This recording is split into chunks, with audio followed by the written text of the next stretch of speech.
Olá pessoal, salve Maria. Começando aqui nosso primeiro vídeo, né? Nosso primeiro podcast, assim, entre aspas, né? Podemos assim dizer. Estou aqui com o professor Carlos Nogué, com um amigo meu aqui, Ramon, do site Leão Católico, e a minha namorada, Beatriz. E aí a gente espera ter uma conversa muito frutuosa aí com o professor Carlos Nogué, relacionada à crise na igreja, magistério pós-conciliar, missa nova, mistério pascal, né? O professor vai contribuir muito aí, né? Muito intelectual, professor Nogué. Bom, boa noite, muito obrigado. Boa noite a vocês três e a todo o público que esteja assistindo. Certo. Professor, gostaria de começar aqui perguntando ao senhor a respeito mesmo da tese do Padre Caldeirão, que a gente já havia conversado já, né? Queria que o senhor pudesse expor ela de uma forma resumida, bem breve, assim, Tá. né? Já que o senhor tem uma retórica boa, o senhor usa mais as palavras de forma, né, uma melhor forma. Se o senhor puder aí, por favor. Bom, o Padre Caldeirão, com a sua tese, que foi escrita no livro A Candeia Debaixo do Alqueire, que eu tive a honra de traduzir, solucionou a chamada esfinge conciliar, ou seja, o mistério do Concílio Vaticano II. Por quê? Porque os católicos mais tradicionais, com pendor tradicional, defensores da fé, notaram logo que havia algo de errado. Né? Mas continuava de pé uma objeção, algo que perturbava as próprias mentes mais tradicionais.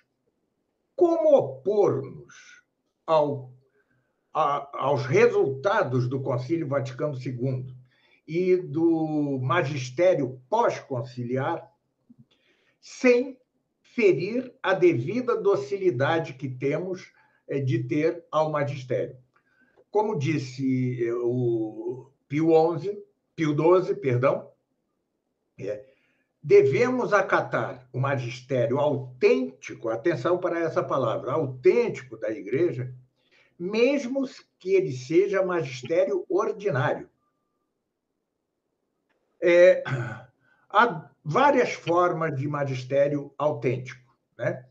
Se se fala magistério autêntico, é porque o Papa, sozinho ou em comunhão com os bispos, invoca, de alguma maneira, a assistência do Espírito Santo. E esta assistência se dá no grau em que ele é invocado. Então, pode ser uma assistência infalível, pode ser uma assistência certa, pode ser uma assistência apenas provável. Como quer que seja, o católico deve docilidade total ao magistério autêntico da Igreja. Né? Então, como continuar dóceis ao magistério da Igreja e, ao mesmo tempo, criticar algo que aparecia a todas as luzes contra o magistério anterior, ou seja, os documentos do Concílio Vaticano II e do pós-concílio. E o padre Caldeirão resolveu isso de maneira magnífica. Não posso, obviamente, senão dizê-lo muito sinteticamente aqui. Né? Quem quiser também, perdoe-me a autorreferência, eu trato disso. Essencialmente é o que diz o padre, mas com algum ângulo diferente em meu livro do Papa Herético. Né? E é o seguinte, resume-se a coisa no seguinte. O magistério chamado conciliar e pós-conciliar não é autêntico. Ou seja, porque é liberal, ele já não fala in persona Christi, ou seja, em pessoa de Cristo, com que se consegue a assistência indefectível em algum grau do Espírito Santo, senão o que fala agora é in persona populi Dei, na pessoa do povo de Deus. Para a doutrina conciliar, o magistério deixou de ser docente. Por quê? Democrático, liberal que considera que a igreja inteira é assistida pelo Espírito Santo e, portanto, infalível. Com isso, se rompe, antes de tudo, a tradicional doutrina segundo a qual o magistério é a parte docente da igreja e o conjunto da igreja, o povo de Deus, é a parte discente, é a parte que aprende. Ao fazê-lo, renunciou à própria assistência do Espírito Santo e deixou de ser magistério autêntico. Sendo, não temos nenhuma obrigação de ser dóceis a este magistério. É um magistério que, em verdade, se reduz a magistério privado. E a Igreja sempre disse que, como magistério privado, os papas podem incorrer até em heresia, né? Um que outro grande teólogo discordou disso, por exemplo, São Roberto Bellarmino, mas todos os demais, a maioria dos santos e doutores, sempre concordou que, como doutores privados, os papas podem falecer na fé, defeccionar na fé. E é isto que há. O que nós temos desde o Concílio Vaticano II é um magistério que, em vez de impor sua autoridade, depôs sua autoridade. Em vez de impor doutrina, depôs sua doutrina. Tornou-se liberal e, por isso, não lhe devemos docilidade. Isto nada tem que ver com que a sede esteja vacante. Não está. Tanto é assim que qualquer papa, incluindo o Papa Francisco, se ele invocar o Espírito Santo, se ele cumprir as chamadas 4 condições vaticanas estabelecidas no Concílio Vaticano I para a infalibilidade papal, ele será infalível e lhe deveremos, então, a mais perfeita docilidade. Mas, para que se comprove o que estou dizendo, ou seja, que o magistério conciliar deixou de ser magistério autêntico, basta ler o catecismo Catecismo da Igreja Católica, aquele amarelinho, lançado por João Paulo II. Ali no bojo mesmo desse catecismo está isso que eu acabo de dizer. O Espírito Santo assiste à Igreja como um todo, razão porque o magistério da Igreja, o Papa e os bispos, não passam de umas espécies de mediadores de mesa de debate, tá certo? Não são mais que isso. Como eu disse, é impossível estender demais esse assunto, que daria tem pano para mangas, né? Eu poderia ficar aqui dias e dias falando de tudo isso, mas, em resumo, é isto, né? Então, o padre Calderon descobriu o mistério do Concílio Vaticano II. A esfinge do magistério do Vaticano II foi revelado, e com isso pode-se perfeitamente opor-se às resoluções do concílio e do pós-concílio sem ferir a devida docilidade. Agora, atenção. Há um risco entre os tradicionais, que é o de incorrer no chamado tradicionalismo crítico. O que é o tradicionalismo crítico? É aquele que não é dócil. Então, ele diz: isso do Vaticano II é bom, aquilo é ruim. Bom, isso de Pio XII é bom, aquilo a gente deve negar. Por exemplo, a Divino Aflante Espírito devemos negar. A Providentíssimos Deus de Leão XIII devemos negar. E assim vamos, como se fosse ele o Papa, né? O tradicionalista crítico se julga Papa, né? Em meu próximo livro, vai sair, a pré-venda começa no final de abril, salvo engano, chama-se No Fragor da Batalha, a Disputa Nossa de Cada Dia. Eu tenho uma parte desse livro que é só sobre o tradicionalismo crítico e seus perigos imensos para o tradicionalismo mesmo. O tradicionalismo ou será dócil, ou para que modernista? Porque o modernismo exatamente se caracteriza por não respeitar, não ser dócil ao magistério autêntico. Ora, se os tradicionais também não são, qual é a grande diferença essencial? É uma diferença apenas acidental. Sim. Não sei se com esse resumo eu satisfiz a sua pergunta. Sim, perfeitamente, professor.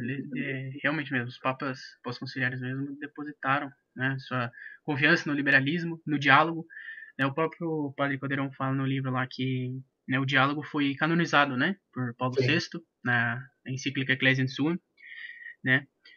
E também gostaria de trazer até umas objeções sedevacantistas aqui, talvez o professor tentar rebater, né, uhum.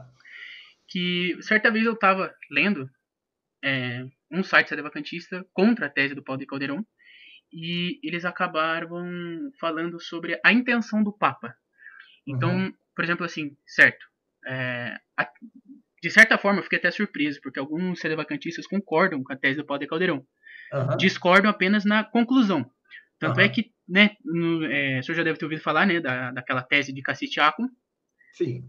né, e tem muitos tesistas que acabam acreditando na tese e discordam na conclusão. E Uhum. eles acabam falando sobre a intenção do Papa, que no caso, Uhum. assim, ok, os papas são liberais, eles não mandam, eles não obrigam as pessoas a crerem, né, a serem dóceis ao seu magistério, então eles já têm uma intenção perversa. Logo, eles não Uhum. são papas, né, porque, no caso, Uhum. o papado é para o bem da igreja, certo? Uhum. Então eles têm essa objeção. É É, bom. É. não, pode falar, professor. Bom, antes de mais nada, os sedevacantistas esquecem, fazem uma mágica para adulterar uma decisão infalível do magistério da Igreja, no Vaticano I, segundo a qual o papado será perpétuo até o fim dos tempos. Haverá sucessão petrina perpétua, a palavra é essa, até o fim dos tempos. Logo, não podemos carecer de papa. Ponto. Ir contra isso é já ser indócil ao próprio magistério da igreja. Esse é o primeiro ponto. Explico detidamente ao longo das páginas de meu livro do Papa Herético. Bem, outra coisa. Façamos uma analogia. A presidente Dilma, tá certo? A sua intenção podia ser perversa. E, no entanto, ela teve de ser empichada, né? Teve de haver um impedimento para que ela deixasse de ser presidente. Mas até que ela deixasse de ser, ela era presidente. Outra analogia.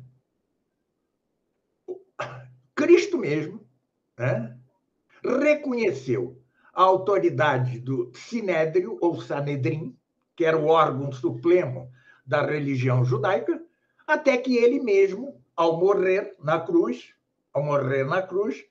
fundou a Igreja Católica.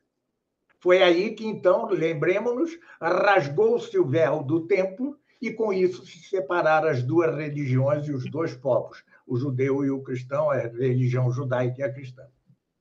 Fato. Ou seja, até então, ele reconhecia a autoridade daquele sinédrio perverso, o mesmo sinédrio que ele sabia que tinha má intenção e que o iria levar à morte. Sim. Então, agora, um argumento de razão. Não há sociedade sem autoridade. A autoridade é o princípio formal da sociedade. Sem a autoridade, não há sociedade. Ora, sem Papa, não há episcopado. E sem o Papa e episcopado, não há igreja. A igreja se reduz a quê? Ao sedevacantismo, é uma piada. Porque é de fé que a igreja tem de ter Papa, bispos e ser visível. Universalmente visível. Isto é de fé.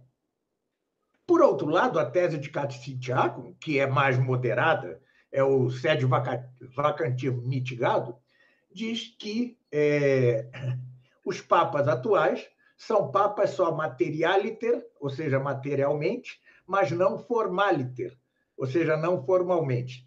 Então, meus amigos, como é que um papa como Paulo VI muda as regras da eleição papal se ele não é formalmente Papa. É interessante também, o professor. Porque, olha só, se ele não é formalmente Papa, o próximo Papa não será nem materialmente, porque não terá valido a alteração das regras da eleição papal, o chamado, em latim, ius eligendi, né? Então, é muito. Eu não repito, perdão, não estou fazendo propaganda de livro, entenda, mas o padre Calderon, com sua magnífica tese insuperável, não tratou ex professo, não tratou expressamente a questão do sede vacantismo. Eu sim, no livro do Papa Herético. E ali eu tenho uma refutação de fundo, que é impossível dar num espaço como esse, pela complexidade do assunto. Eu faço uma refutação de fundo da tese de Cassitiaco. Sim, agora diga, desculpe. Não, tranquilo, professor. E sim, é fato isso, né? Como, por exemplo, assim, se o Papa ele erra em um mínimo de questão, seria praticamente uma coisa de on e off do papado, né? Então, assim, o papado, ele agiu com autoridade, ele está sendo extremamente ortodoxo, sim, ele é papa. Aí ele teve minimamente ali uma atitude ali indecente ou mínimo erro ali teológico e seja, o papado está desligado, então ele não é papa formalmente. Exato. E eu mostro em meu livro que o Papa Honório I, com justeza ou sem justeza, com justiça ou sem justiça, foi declarado herege por 3 concílios ecumênicos. 3. 3. Com a justificação teórica do Papa Adriano II no último desses concílios. Mas em nenhum momento eles disseram que, enquanto ele era Papa, deixara de ser Papa. Exato. Em nenhum momento. Nenhum documento da Igreja, nunca. Eles, claro, os sede vacantistas vão arguir o documento de Paulo IV, né? Mas eu também, no livro, refuto isto, né? Eles deformam, até na tradução, o documento do Papa Paulo, né? Era um documento juridicamente muito temerário, tá? Ele foi parcialmente abrogado pelo direito canônico de 1917, mas o fato é que ele não fala em deposição de Papa. Ele não fala nisso. Ele não fala que o Papa está ipso facto, já não é Papa ipso facto, se incorreu em desvio da fé. Ele não diz isso em um momento. Isso é deformação de tradução, né? Os sede vacantistas parecem-se, também eles, com os modernistas, porque os modernistas são pescadores de pérolas em águas turvas. O que quero dizer? Por exemplo, para justificar seu ecumenismo, os modernistas ou neomodernistas do Vaticano II vão pescar uma pérola em São Justino, onde ele fala dos semina verbi, das sementes do verbo. E aí, no Concílio Vaticano II, no decreto Ad Gentes, né, se diz que nas religiões não cristãs há sementes do verbo, razão porque você pode alcançar a Cristo também nestas religiões não cristãs. Bom, também nessas religiões não cristãs. Aí fui ler a Agostinho. Não é isso que ele diz. Ele fala de sementes do verbo na filosofia grega, não nas religiões falsas. Está errado, não havia semente de verbo na filosofia grega, mas eles pescaram uma pérola em águas turvas, né? Os primeiros padres da igreja, quanto a certas questões, ainda não tinham nem sequer a terminologia adequada para expressar aquilo que só depois com São Jerônimo, Santo Agostinho, São Magno, Gregório Magno e tal, até Santo Tomás de Aquino, é que se precisará a linguagem teológica. Então, os sede vacantistas, eu não duvido da boa intenção de muitos deles, mas eles, na prática, eles vão contra a doutrina da encíclica, não só contra a doutrina do Vaticano I, mas contra toda a Igreja e contra a doutrina expressa da Mystici Corporis de Pio XII, que diz que a Igreja não pode ser um conjunto de grupos avulsos pneumáticos, senão que tem de ser visível e hierárquica com papa e bispos. Então, esta igreja ruim que nós temos aí é a nossa igreja, meu amigo. Como se explica isso?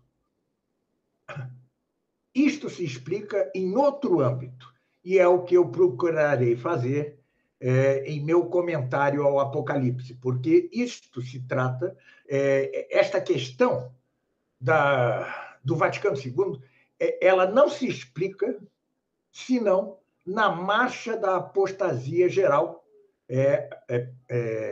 predita por Cristo. Mas isto é outro assunto, tá? O problema é que os sede-vacantistas, por bem intencionados que sejam, ou alguns ao menos, né, não têm sólida formação teológica, são frágeis e deixam-se levar pela primeira impressão, são impressionistas, né? E não são efetivamente capazes de entender, de modo algum, a doutrina do Padre Caldeirão. Eles não são capazes de entender. São Sim. tão mal formados que não são capazes de entender. Aqui no Brasil havia um sede-vacantista muito capaz, chamado Felipe Coelho. Parece que ele sumiu de repente, era o mais capaz de todos. Dizem-me que deixou de ser sede-vacantista, mas não me interessa, isso é informação de segunda mão. Mas uma vez jantando com ele em São Paulo, né, e ele era muito capaz mesmo, um homem muito preparado, poliglota, um homem de alta capacidade, jovem, mas de alta capacidade. E eu jantando com ele, eu comecei a falar de Santo Tomás, e ele disse, não, Santo Tomás eu não conheço. Aí eu fico pensando, bom, como você pode decretar a vacância da sede, a coisa de mais importância na igreja, sem sequer conhecer o doutor comum da igreja? Veja, isso não é uma crítica pessoal, mas isso é um retrato. Se isso acontecia no melhor deles, imagine nos demais. Fato. Pois bem, professor, também queria perguntar relacionado ao senhor sobre assim, filosoficamente falando, né? Como que uma coisa pode ter matéria e não acompanhar a sua forma, né? Então, é meio Como é? Desculpa. é meio confuso isso também, né? Dessa coisa assim de como que algo pode ter uma matéria, sendo que ela não tem forma, sendo que a forma deve existir antes da matéria, não é? Espera aí, vamos de novo, eu não entendi bem a pergunta. Não, dessa questão do Papa material e do Papa formal, Sim. né? Sim, não, pode. Em tese, pode. Porque quando eles falam em Papa materialiter e formaliter, eles fazem analogicamente. E na analogia, não é necessário que a coisa seja exatamente igual ao composto ilemórfico de matéria e forma.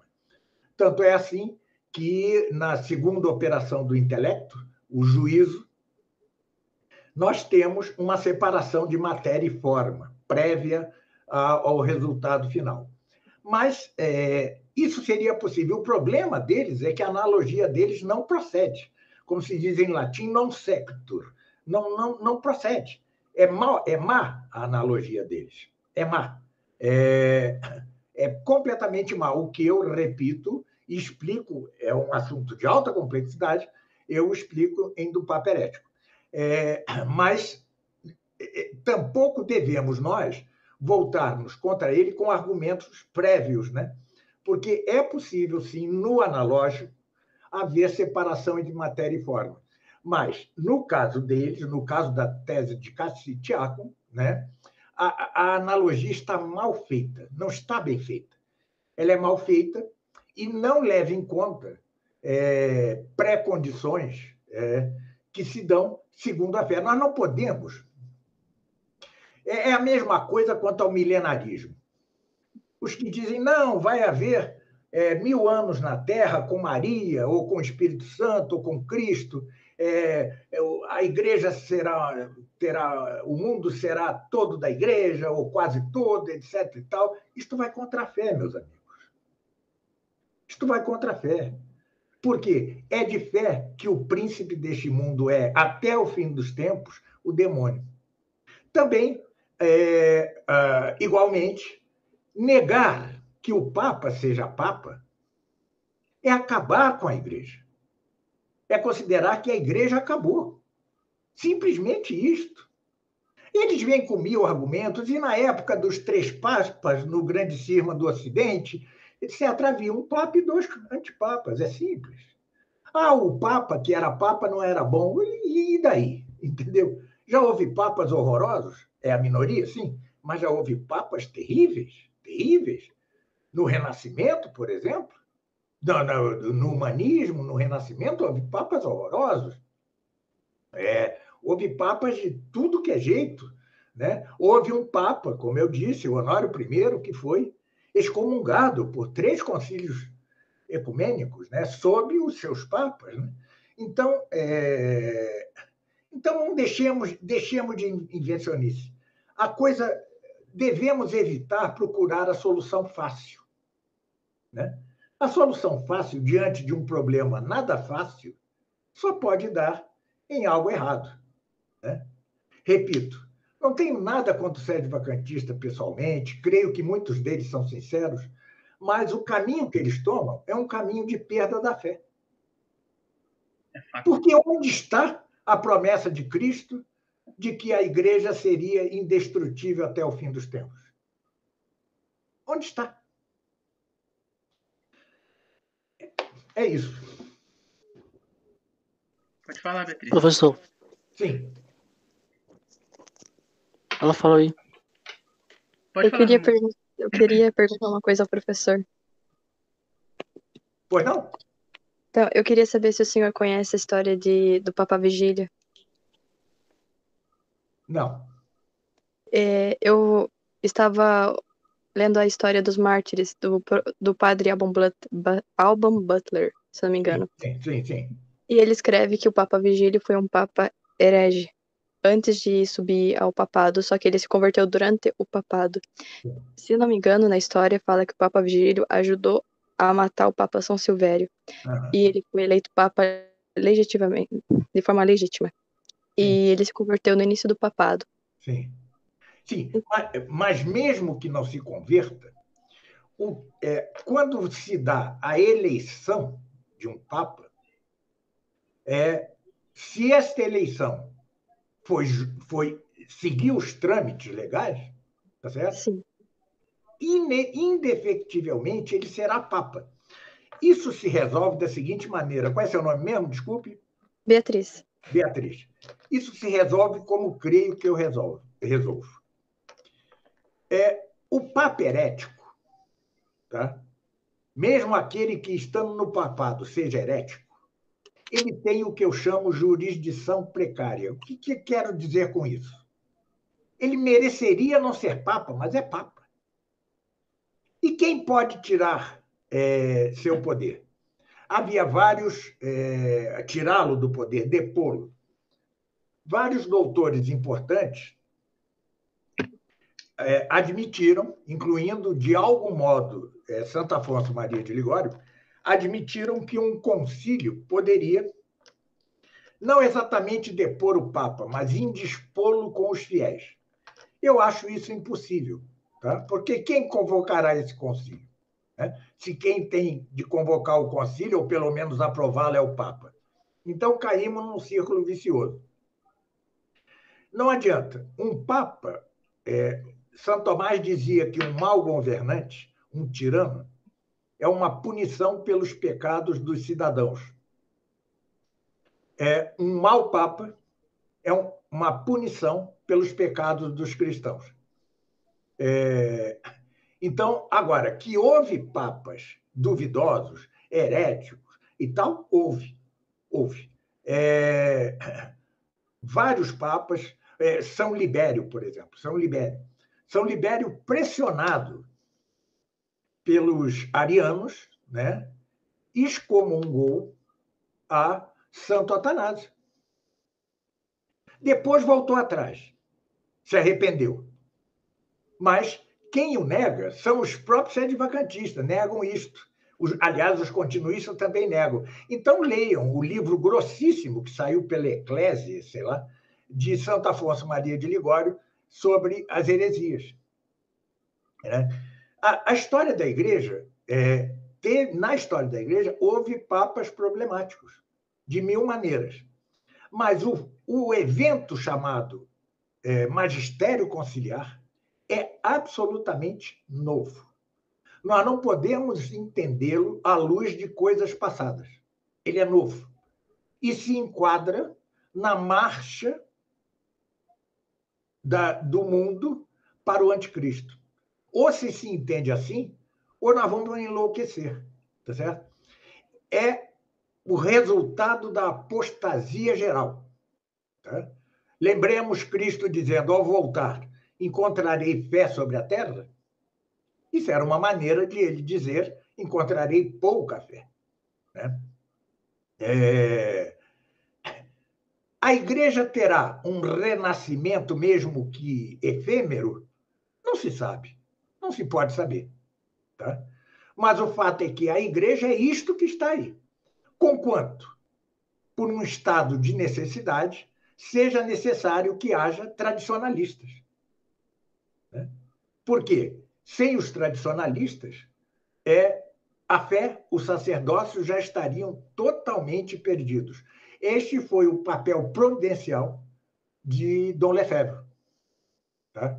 Dom Lefebvre não era um grande teólogo, mas certamente estava movido por graças enormes que o fizeram exatamente fazer o que fez para preservar o sacerdócio e a fé, e conseguiu. E conseguiu.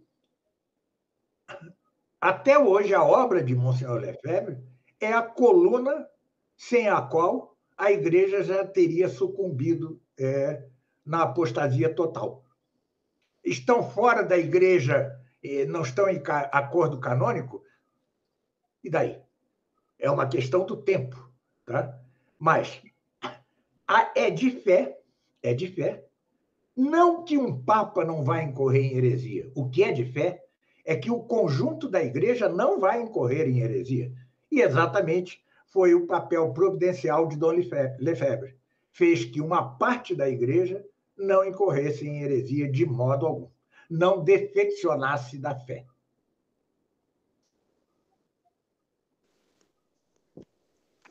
Professor, também tem uma pergunta.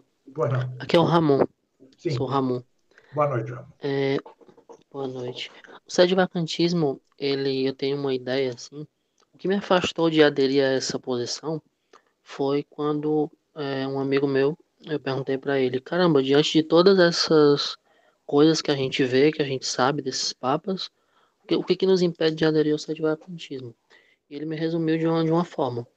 O princípio de que só o Papa pode julgar o Papa. Então, eu penso dessa forma. Porque assim, os sedivacantistas, por mais que eles tenham uma teoria, eles demonstrem, vamos dizer que eles demonstrassem que a teoria está toda certinha, mas quem pode chegar e bater o martelo? Eles não podem. Então, é uma posição que fere esse princípio. Essa formulação, só o Papa pode julgar o Papa, é verdadeira, mas deve ser bem entendida. Sempre se disse na Igreja, São Tomás repisa, etc., que, havendo perigo para a fé, o inferior pode arguir o superior, ou seja, criticá-lo, incluindo o Papa. O que não se pode, é decretar que um Papa seja herético e que, portanto, ele já não é Papa. Para que haja decretação formal de heresia, é preciso um julgamento da Santa Sé. O julgamento de excomunhão é reservado à Santa Sé, quanto mais quanto ao próprio Papa. Veja-se que eu disse que se excomungou um Papa, Honório I, justamente ou injustamente, não entro no caso, em 3 concílios e com os papas aprovando isso. Mas ainda assim eles não depuseram o Papa, eles julgaram este Papa após a morte. Eles o excomungaram pós-mortem, e não enquanto ele era vivo. Enquanto é vivo, é muito difícil que se deponha um papa por meios legítimos. Agora, e mais, só podemos dizer que formalmente que alguém é herege depois que o próprio magistério da igreja, o próprio papa, o declarou herege e o excomungou. E aí nós temos duas possibilidades. Ou é um herege que pode até ir à missa, embora não possa comungar, ou é um herege vitando, ou seja, que devemos evitar qualquer contato, não pode ir a uma missa, não pode aparecer perto de nós. Mas tudo isso depende do julgamento da Santa Sé. Quem são os sedevacantistas para fazê-lo? Além do mais, você tem de distinguir o seguinte: uma pessoa pode dizer heresias sem ser ainda formalmente herege. Por quê? Porque ainda não foi julgado pela Santa Sé.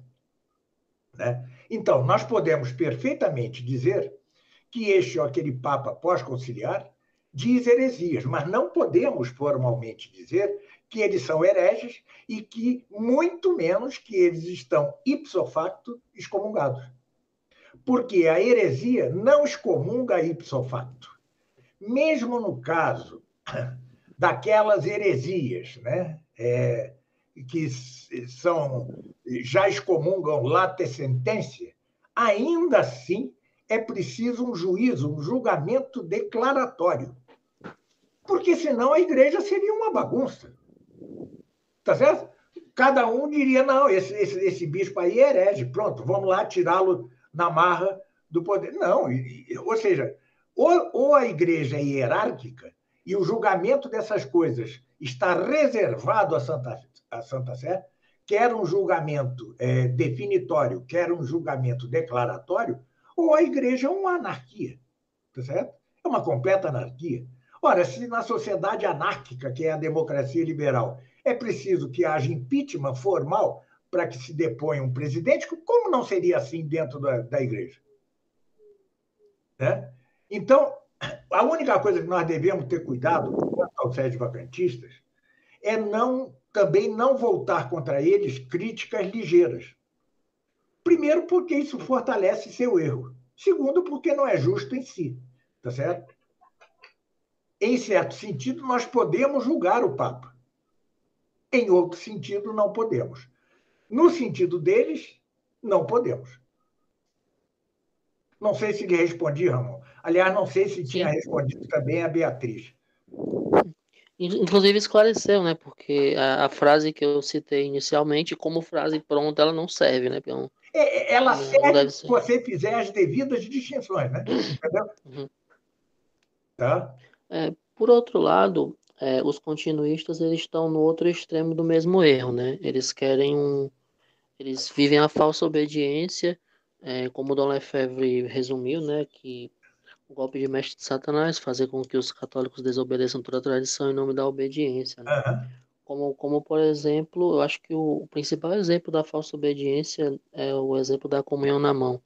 Eles estão dispostos a aceitar a comunhão na mão por causa da obediência. Eles acham que está tudo bem por causa da obediência. Sim. Mas se você vir direitinho, há um ponto de encontro entre modernistas ou continuistas e sedevacantistas. Qual é?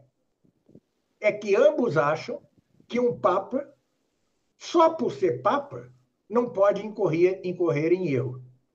Uns acham que não incorrem de fato, outros acham que incorrem de fato e deixam de ser papa. Mas, no fundo, eles convergem no considerar que o papa, pelo mero fato de ser papa, é infenso a erros. E isto é que é falso. Isto é que é falso. Vamos fazer uma analogia com o sacerdócio. Todo papa, qualquer papa, incluindo o Papa Francisco, ao ser investido no papado, ao ser eleito, ele adquire o carisma da indefectível verdade, ou seja, da infalibilidade. Da mesma forma, todo padre, ao ser ordenado, adquire a possibilidade de consagrar as espécies do pão e do vinho, não é isso? Todo padre pode fazer isso. Todo padre devidamente ordenado, senão não seria padre. Mas, assim como o padre pode, na hora da comunhão, não dizer a forma ou fórmula que faz a consagração, já que se trata de algo ex opera operato, ou seja, é operado por Cristo mesmo, através do padre, mas mediante as palavras sacramentais, a forma ou rito, ele também pode. Ele pode dizer errado a forma e com isso não consagra, conquanto ele possa consagrar. Ora, da mesma forma, um papa. Ele pode ser infalível, mas depende de ele querer ou não. É óbvio. Sim, tem a intenção. Se ele não quer, né, esse negócio da intenção é um pouco mais complexo, hein? Tá? Mas se ele não quer ser, se ele não quer ser, a intenção é complexa, quem falou isso foi o Gabriel. Isso. Por quê? Como é que nós vamos ver o que está dentro da mente de alguém? A intenção se manifesta pelos atos. Então, se um padre não diz as palavras consacratórias corretas, ou será por ignorância, culpável, ou será por malícia. Em ambos os casos, ele não consagra porque não quis. Tá certo? De algum modo, ele não quis. Então, é aí que nós vemos a intenção. Porque nós não temos o dom de entrar na mente das pessoas. Aliás, nem os anjos têm. Quem o tem é só Deus. Então, cuidado também com essa coisa da intenção. Sim. Eu falei no caso da intenção, porque a intenção de definir algo, de condenar o contrário, de condenar o erro, principalmente assim, pelo Papa, pelo magistério, pelos documentos, meio que fica evidente, não fica, professor? Fica evidente porque eles não fazem. Sim, exatamente por isso que eu falei. Porque eles não têm essa intenção de definir, de obrigar. A gente vê que eles não têm a intenção porque eles não definem, tá certo? Da mesma forma, um padre ele pode dizer as palavras consacratórias erradas, embora ele pudesse consagrar. Da mesma forma, um papa pode não definir, embora pudesse definir, porque tem o carisma da indefectível verdade. Perdão. Então, é óbvio que os continuistas têm algo em contato, algo em comum com os sedvacantistas. É isso. É a indefectibilidade do Papa enquanto Papa. Ele não pode errar de jeito nenhum. É óbvio que isto tem algum lastro em certa teologia, sobretudo a teologia jesuítica, tá? Começada muito especialmente por São Roberto Bellarmino. Veja que é um doutor da Igreja, é um santo, mas ainda assim errou nisso. Tanto errou que outro santo e outro doutor, Santo Afonso Maria de Ligório, vai na contramão dele. Né? Bem, então, este erro tem certo lastro nos jesuítas. Por exemplo, 3 grandes nomes em que erram quanto a isso. Cardeal Bellarmino, Francisco Soares e o Cardeal Biot, no século XX. É toda uma escola jesuítica da inerrância do Papa por ser só Papa. Né? Mas isto não é fato. E aí eu mostro esse erro no livro do Papa Herético. Agora, tem certeza que um doutor, um santo, como São Roberto Bellarmino, se vivesse nos dias de hoje, ele mudaria de parecer. Né? Tá certo? Eu quero crer nisso, não tenho certeza, quero crer que ele mudaria de parecer. Né? Sim. O que o senhor falou... Não é possível que não. Hoje nós vemos, por exemplo, a Igreja Alemã. Né? Completa anarquia. Um cardeal Marx, que é amigo íntimo do Papa Francisco. Nós vemos o Papa Francisco não fazer nada contra a Igreja Alemã. Não é possível que um homem santo, como era o cardeal Bellarmino, hesitasse quanto a isso, né?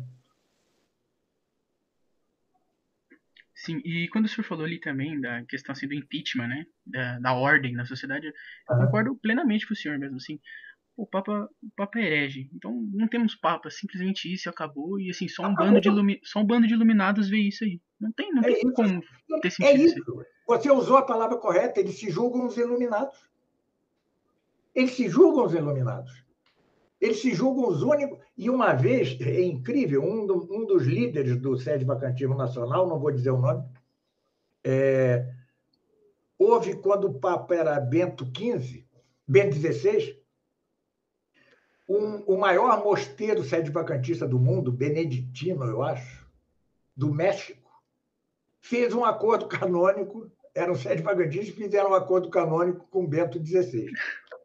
Aí, estes líderes do sede-vacantismo brasileiro dizem assim: quão pouco somos os iluminados. Algo assim.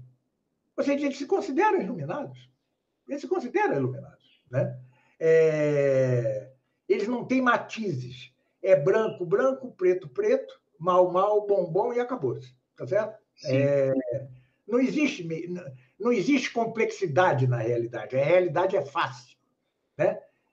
Ela é amoldável ao meu julgamento. Por isso eles são tão débeis. Por exemplo, o grande teólogo deles, um dos grandes teólogos, ele não era da tese de Cassiciacum. Aliás, apareceu aqui uma coisa dizendo que a chamada termina em 10 minutos, hein? Tá? Sim. Bom, então, a tese de Cassiciacum foi fundada por alguém com certa capacidade teológica. Mas os não de Cassiciacum, né? Por exemplo, o padre Secada era considerado o grande teólogo deles. Deus do céu, era fraco, frágil, de uma facilidade estonteante, né? E era considerado o principal deles. Bom, como faltam 10 minutos, vamos ver aí as perguntas que vocês queiram fazer ainda. Sim. Professor, gostaria de perguntar ao senhor se o senhor já ouviu falar também sobre uma tese, uma vez que eu li num artigo do Medium, sobre João de São Tomás, que ele fala que a igreja teria o direito de julgar o Papa herege, porque o Papa herege, ele perderia sua dignidade de ser injulgável, né? De não... É isso mesmo, é isso mesmo. Deixe-me falar por causa do tempo, tá? Isso não é de João de Santo Tomás, isso é do cardeal Caetano, e foi seguido nisso por quase todos os tomistas, incluindo João de Santo Tomás, incluindo Banhas, Biuá, vários, e incluindo, atenção, Santo Afonso Maria de Ligório, que tinha alguns pontos de contato com os tomistas. No século XX, foi defendida, por exemplo, por Garrigou-Lagrange, certo? É a tese de que, incorrendo em heresia, ele pode ser julgado e deposto do cargo, tá certo? Uhum. Mas isto nunca foi aprovado pela Igreja e eu mesmo acho uma tese louca, certo? Porque quem convoca um concílio é um papa. Então, você tem uma... Ou, pelo menos, um concílio é válido se ele foi aprovado por um papa. Então, você tem um círculo vicioso. E me perdoem-me, então, homens dessa estatura, como Cardeal Caetano, João de Santo Tomás, Santo Afonso Maria de Ligório, Garrigou-Lagrange, mas o fato é que me parece um pouco impossível, parece-me impossível essa possibilidade. Mas atenção, esta tese deles não é a mesma coisa que a heresia do conciliarismo, que diz que, por si, o concílio é superior ao Papa. O que eles dizem é que o concílio é superior ao Papa em curso em heresia. Tá certo? Certo. Não sei se tem mais alguém que quer fazer mais alguma pergunta aí. O Ramon, a Beatriz? Por mim tá tudo certo. Só uma observação, né? Que, como o professor disse até, são dois lados do mesmo erro, né? Os dois. São os dois. E assim, o próprio liberalismo, que tem como característica o relativismo, de certa forma ele está protegendo a infalibilidade, porque esses papas, como eles são liberais, eles não querem impor uma verdade. Exatamente, não querem. É, mas na prática, eles acabam impondo coisas, só que não relativas à verdade. Eles impõem coisas, tá? Que, por exemplo, agora com o Papa Francisco, que parece que vai simplesmente proibir a missa tridentina, né? Tá É, certo? Ou seja, sempre uma imposição pelo mal, né? É, o argumento para ele proibir a missa tridentina é completamente desarrazoado, inválido, e ele o faz sem invocar a assistência do Espírito Santo. Logo, não vale nada isso. Mas o fato é que ele impõe, né? E quantos vão ficar sem missa tridentina? Aliás, já estão ficando, né? exatamente. Eu Então, não tem outro recurso, meus amigos, a caminho do tradicionalismo. Não tem outro recurso. Sim, sim, professor. Eu estava lendo esses tempos atrás a condenação até de alguns, assim, feita pelos papas pós-conciliares, alguns teólogos, alguns movimentos, algumas condenações, entre aspas, né, modernas. E, assim, você vê, assim, que eles não comentam, assim, como Leão XIII, Pio XII, assim, falando sobre danos à fé, peste pestilenta ao pensamento, né, da humanidade, etc. Então eles falam assim, não, isso causa desunião aos fiéis, como se tudo deveria ser unificado. Então, assim, Exatamente. por que vamos proibir a missa tridentina? Porque a missa tridentina ela traz uma espécie de ideologia que desunifica os fiéis, não porque é danosa a fé, não porque né, condena almas ao inferno. E eles não cumprem em algo tão importante as chamadas 4 condições vaticanas. Quais são? Primeiro, falar ex cátedra, ou seja, da própria sé, sede do Papa. Segundo, falar sobre fé e costumes. Até aí poderia. Mas terceiro, falar a todo o mundo e com imperiosidade. Mas, vejam, com imperiosidade fundamentada. Se você simplesmente escreve o seguinte, está proibida a missa tridentina porque desune os fiéis, isto não vale. Cadê a justificativa teológica da coisa? Entendeu? Sim. Cadê a justificativa? Você vê num documento de dogma, de estabelecimento de dogma, que bastaria uma frase como essa: Maria foi concebida sem a mancha do pecado original, ponto, bastaria. Ainda assim, olha a preocupação de Pio IX em toda uma fundamentação teórica, em consultar os bispos e tal, toda uma preocupação. Ele se preparou para emitir esse dogma. E, no entanto, irresponsavelmente agora se suprime a missa que foi de quase todo o tempo da vida da igreja, né? Em prol de uma missa protestantizada, tá certo? Que é uma espécie de coroamento da doutrina dele sobre o povo de Deus. O povo de Deus na igreja hoje a mesma tolice que a voz do povo é a voz de Deus da democracia liberal. Exatamente isso. E a missa nova, né, que resume a Mistério Pascal, também tem muito a ver com isso, né, da assembleia, da refeição do povo. Aliás, o padre Caldeirão tem um excelente texto no site da Fraternidade do Distrito Sul, né? Maravilhoso texto sobre o Mistério Pascal e a Missa Nova. Vale a pena ler. Ah, sim. Quem consegue ler em espanhol, né? Uhum. Certo. Bom, faltam 3 minutos, hein, pessoal? Sim, sim. Eu queria agradecer o senhor por ter participado aqui, né? Nossa, realmente foi um prazer mesmo, professor, receber o senhor aqui. Nunca imaginei acabar falando com o senhor. Eu tenho as aulas aqui do senhor, dos estudos tomistas. Sempre admirei muito o senhor. Eu vi os seus vídeos desde a época ali do CDB, ali do Centro Dom Bosco, né, bem antigos. E agradeço o senhor ter aceitado aqui o convite, né, e participado aqui e ajudado a gente. Estou à disposição. Se daqui a algum tempo vocês me quiserem de volta, é só me convidar. Só dá um tempo, porque eu estou muito envolvido em escrever livros e em ganhar a vida, né? Eu ainda traduzo para ganhar o pão de cada dia. Mas muito obrigado, Ramon, Beatriz, Gabriel, tá? Espero ter respondido à altura a vocês, tá? Fiquem com Deus, os ouvintes, os assistentes também fiquem com Deus. Muito obrigado pela oportunidade e até uma próxima. Obrigado, professor. Obrigado, professor. Com Deus.